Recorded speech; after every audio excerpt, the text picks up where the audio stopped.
Hey everyone, and welcome back to the podcast. Excited to dive into some fascinating tech news today. Always excited, Mark. What's got you buzzing this time? Did you find another obscure programming language to obsess over? Because I feel like that's usually where you are. Not this time, though it's tempting, you know me. No, this is about something we all deal with, maybe without even thinking about it much. We're talking about two-factor authentication, or 2FA. The bane of my online existence sometimes. You mean those annoying codes you have to type in, or getting a text message that takes forever to show up? Exactly. That friction. And that's what makes this news interesting. There's a company called Ideem, and they just raised $2.4 million to make 2FA, invisible. Or at least, way less annoying. Invisible authentication? Okay, you have my attention. How can authentication be invisible? Isn't the whole point that you do something to prove who you are? That's the magic here.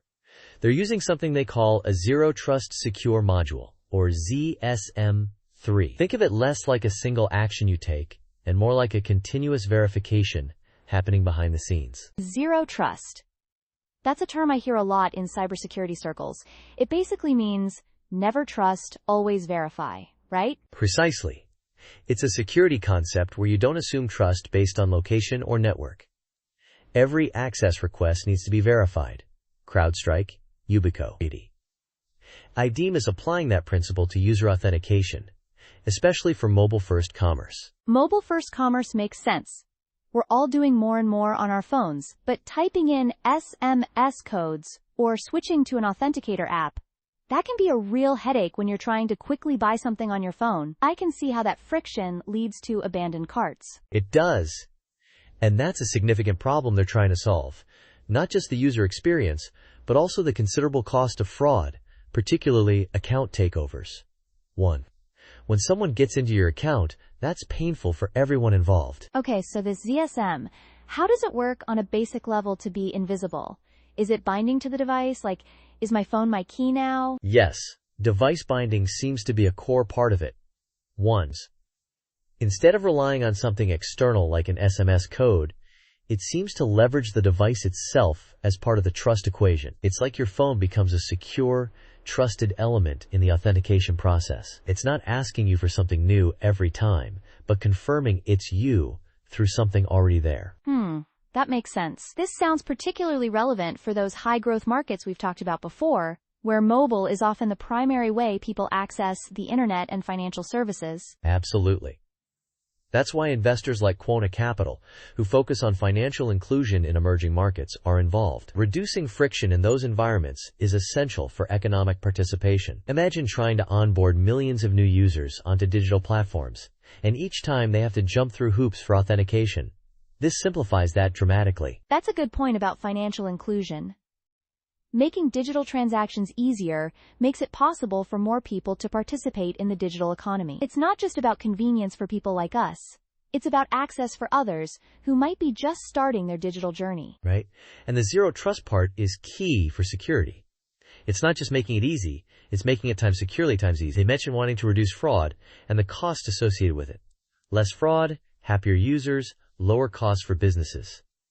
Sounds like a solid proposition. Did any of the investors or folks involved say anything about their overall vision for this, beyond just solving the 2FA headache? They did. Monica Brand-Engel from Quona Capital mentioned the challenges in high-growth markets and how basic infrastructure issues, like inconsistent cell service, can disrupt SMS codes. 1. And Toby Rush, the CEO of Ideem, talked about how legacy authentication is sort of breaking down in our mobile-first world, and the need for a new approach.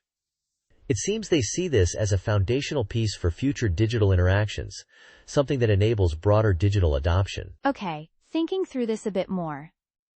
If it's device-bound, what happens if you lose your phone or get a new one? Does that create a new kind of friction, a different kind of headache, when you're trying to get back into your accounts? That's a really good and important question.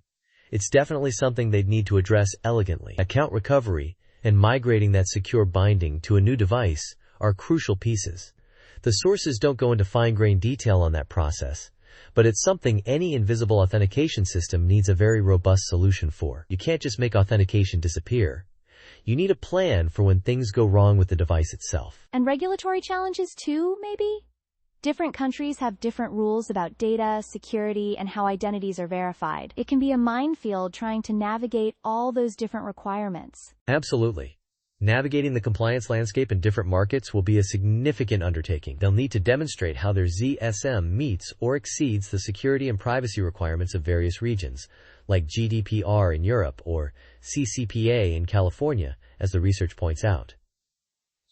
It's not a one-size-fits-all kind of a deal. It's a complex space, no doubt.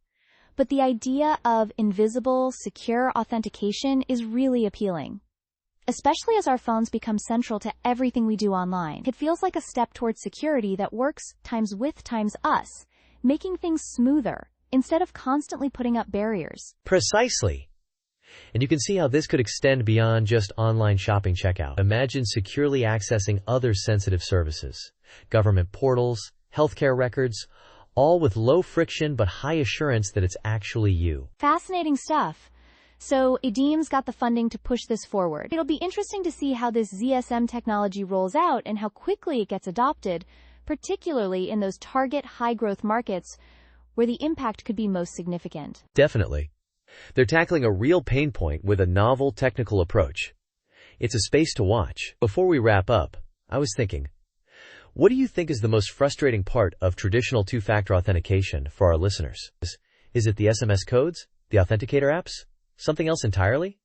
Feel free to let us know on social media. Oh, that's a good question. For me, honestly, it's the delay on the SMS code sometimes. You're just waiting. Time's waiting.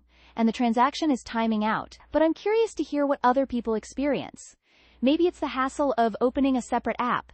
It just adds those extra few seconds that can feel like an eternity. Right? Every second counts when you're trying to get something done online. It really highlights the need for these kinds of innovations. Well, that wraps up our look into Invisible 2FA and Ideem's seed round. Thanks for breaking that down, Mark. It's always great to see companies innovating in the security space, especially when it makes our digital lives a little easier and, honestly, more accessible for more people globally. My pleasure, Jenny.